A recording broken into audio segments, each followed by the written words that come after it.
What's happening, guys? It's Blacksmith back here again with a long form video. We're going to do a lot more of these. We're going to get into it today and talk about betting underdogs. So, if any of you who are new here, my name's Ben. I'm the founder of Blacksmith Bets. I've been doing that group for about 2 years now on Telegram, also on YouTube. And about this time last year, I quit my job, went all in on it, and it's completely changed my life. I live in Bali now, not that you can really see where I am. But look at my content, you know I'm not in England.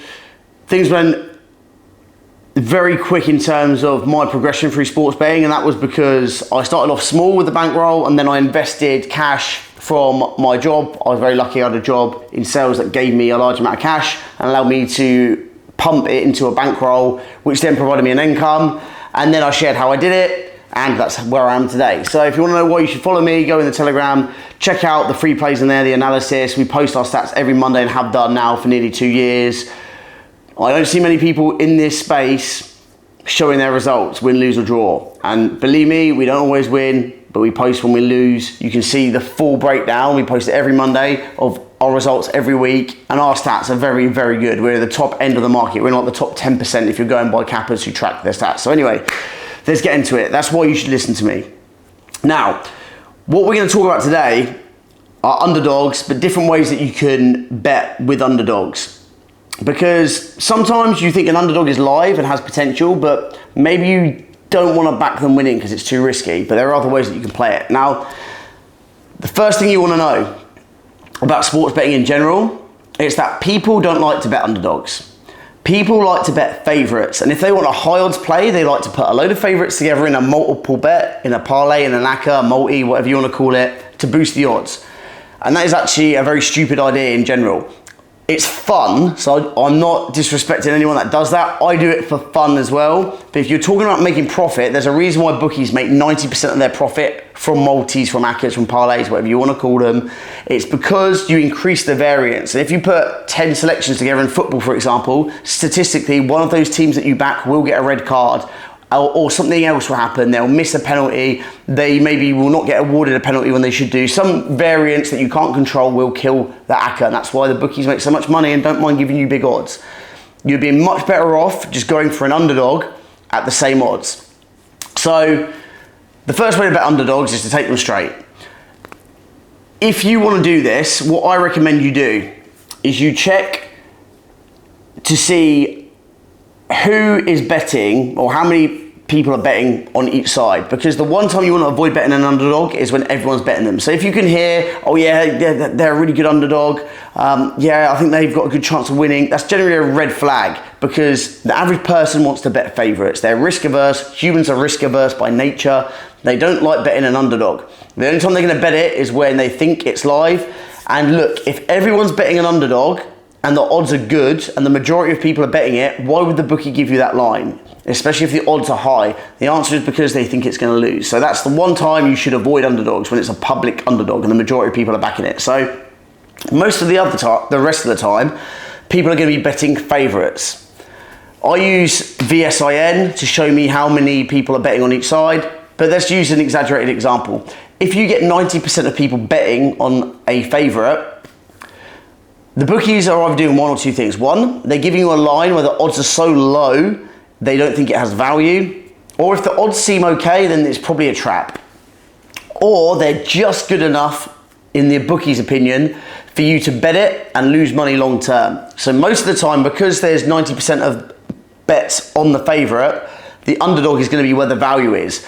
Because sports betting isn't like a casino game. You know, if you go into roulette or you're playing a slot machine, there's a fixed edge. In sports betting, it's not that black and white. What the bookies want you to do is either get you to bet the wrong side, the losing side, or they want to get you to bet the winning side, or the side they think is going to win, but give you really bad value, so that over a long period of time, you will lose money. So what I recommend is with underdogs, have a look at, if it's a team sport, head-to-head data is extremely useful. In football, for example, there are a lot of teams who will be the underdog in a matchup. And everyone will avoid betting them because they're not the better team. They'll say, oh, you know, this other team is better than them. But when you look at the head-to-head data, the worst team, in inverted commas, or the team that's performing worst, who are the underdog, always put up a good fight or always beat the favourite. People don't look at head-to-head data. They're obsessed with short-term trends, but it's actually the long-term data. Obviously, you don't want to go back too long because if it's a team sport, the team's going to be drastically different. But if you look back, for example, over 1 year, the data in general is going to be quite accurate. Teams don't change that much. Their style stays the same. And some teams are just a bad stylistic matchup for another team. So in that situation, maybe you've seen that you've got an underdog who beat the favourite, but everyone's still betting the favourite because they still think the favourite's the better team. And if you look at these pundits who talk about sports, they generally don't mention when teams last played each other that often. They talk about how the teams are performing now, which I believe is done deliberately sometimes. So the head-to-head data is the first thing you want to look at. Now, you might not want to take them because maybe the head-to-head data is inconsistent. It shows that it's a close game, but they don't always win. Maybe sometimes they draw. There you want to take draw no bet. Or if you can see the draw line is very low, you want to consider taking the draw, especially if they've drawn together in the past a lot. Generally, if the odds are less than 3.3 decimal odds, the bookies think the draw is very likely.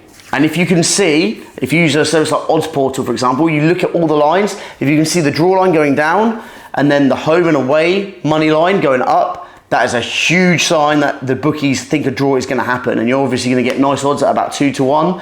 And that's why we bet the draw a lot. We bet it in that specific circumstance because the bookies are pushing both sides up because they want you to bet on home or away. They don't want you to bet the draw. That's why they make the draw odds worse. So they're more unattractive, so people gravitate towards home or away thinking it's good value. So that's one thing you can do. Another thing, if you think an underdog has a good chance, look at both teams to score. Because if you think they've got a good chance but they're not the better team, well, if they're a live underdog and they have a good chance of winning, they should be able to score. But then the favourite, if they're legitimately the better team, they should score as well. Obviously, you want to make sure that these series in the head-to-head data are usually high scoring. There's more than 2 goals, or sometimes you can bet it if you think there's going to be a 1-1 score, but that is quite risky. But if there's more than 2 goals in the series back-to-back, then both teams to score is a very good bet to take when you have a live underdog. And then the third way I like playing it, well, actually fourth way if you include the draw, is to play the handicap. I like +1 Asian handicap on underdogs who are fairly live if I don't trust them enough to get the win, but I think they can. So I can't pick between the draw and the money line. I'll do this.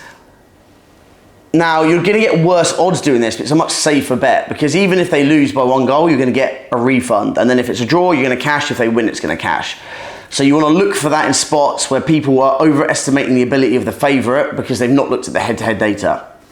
Now, my favourite way to bet underdogs is at the end. And most of you who follow me will know what I'm going to say, but it's to bet the underdog to win the first half. In football especially, but in other sports, you know, NFL, for example, in the first quarter, second quarter, you will often find that underdogs get off to a very good start.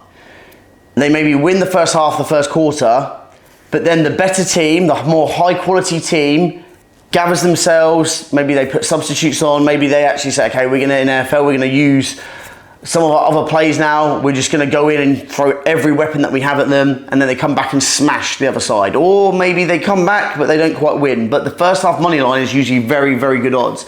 In football, particularly, I like this because it's very common for strong teams to rest players, to underestimate an underdog, go 1-0 down in the first half, then change their team up, you know, get the subs on, and then absolutely annihilate the other team and fight and come back and win. And in that situation, I also like betting the favourites live. So that's a couple of ways you can do it. But there's a bet I talk about as an example all the time. This was Ipswich to beat Chelsea in the first half. When I first got to Bali, I took this and we cashed it, I think, at 8-1 odds. And I got so many messages from people saying, how do you know? You know, that was such a good bet. How do you know? I didn't know. The odds were just too high. 8-1, in football, that's a crazy line. That's saying basically there's no chance. Ipswich beat Chelsea in the previous game as well. But everyone just bet Chelsea because Chelsea are the better team. Surely Ipswich don't have a chance against them. Because your average person who bets doesn't actually look at the data. They just look at recent form. Maybe that's the most they go into it. And they just say, oh, Chelsea are a better team. I feel like they should win. Guys, feelings are not going to make you money in sports betting. What's going to make you money in sports betting is betting odds that are just set too high. You're going to make profit doing that. I've proven it time and time again. We bet underdogs a lot. We bet draw lines a lot. And look, they're not going to cash as often as the favourite, but the profit that you make from it is going to be more which means you will make more profit long term. The bookies really do rely on human nature, which is humans being risk averse, so that they always take the favorite or try and put a load of favorites together. It doesn't work, guys. Trust me, before I started betting football, I looked for so many handicappers who bet football, trying to find someone who bet it and made profit doing it. I found it almost impossible. I found probably two or three people, and they weren't making great profit from it. That's why I started betting football. I started off just betting MMA, and I applied the same principles to football, betting underdogs, betting teams that no one was betting because they thought, oh, they've got no chance of winning, and the odds were so high that you only need a few wins to make very good profit. I bet Shamrock Rovers a while ago. They were 15 to 1 as an underdog. Everyone said, how did you know that? That was such a crazy pick. I didn't. I just know in 15 to 1 odds, you know, I can't even remember who they played. It was a European conference game, I think. But at 15 to 1, that means they need to win more than 1.5 times out of 15. Oh, sorry, they need to win more than one time out of 15. If they win 1.5 times out of 15, you're going to make nice profit. 1.5 times, they're getting out of those 15 series, if you break down the stats, they will get the man advantage. So I bet it just based on knowing they're probably going to win by red card 1.5 times. They'll probably win by merit another time, or like fluke, some crazy goal or some really crazy game where the other team just can't get the ball in the back of the net. Sure enough, early red card, Shamrock Rovers end up winning as a massive underdog. I bet it just because the odds were too high. But most people don't have the stomach to do that because they're betting too much, so if they lose, they can't recover. This is why you've got to stick to the unit system, a proper staking system where you're betting a smaller percentage of your bankroll. So if you have losses, because losses will happen, guys. Even professionals will have loss after loss after loss sometimes. You can get 20 wins in a row and then 10 losses in a row. It happens. Most professionals, if they're betting even money, say they bet 10 games, they're going to win 5.5. They make 5% return, yeah? That's how most professionals are. That's why you need to find someone who's outperforming the market, like we do, if you're new to sports betting and you've got a small bankroll and you really want to make money.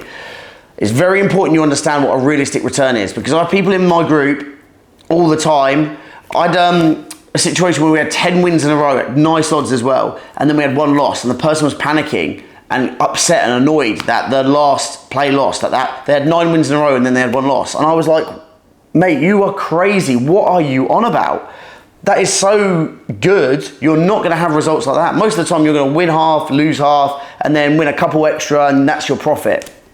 But most of these Telegram handicappers or people online, they're trying to sell you that they're trying to sell you this dream that you're going to 100x your bankroll. Guys, it's not going to happen. Otherwise, people like me who have tens of thousands of pounds to bet, I'd be a multi-millionaire by now, and I would not be doing this. I would just be traveling the world, chilling, partying, having fun. I wouldn't be grinding as hard as I am, because the reality is you need to have a very large bankroll if you want to make a very large amount of money in sports betting, because you're not doubling your money constantly. If you could double your money every month, for example, you'd be the richest human being on planet Earth in a couple of years, maybe less than that.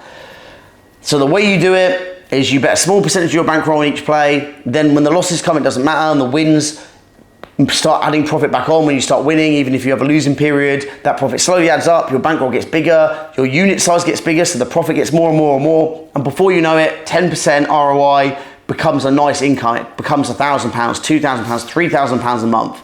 That's the way it happens, but at the start it's going to be slow. So if you really want to know how this works, join the Telegram. My link's in the bio.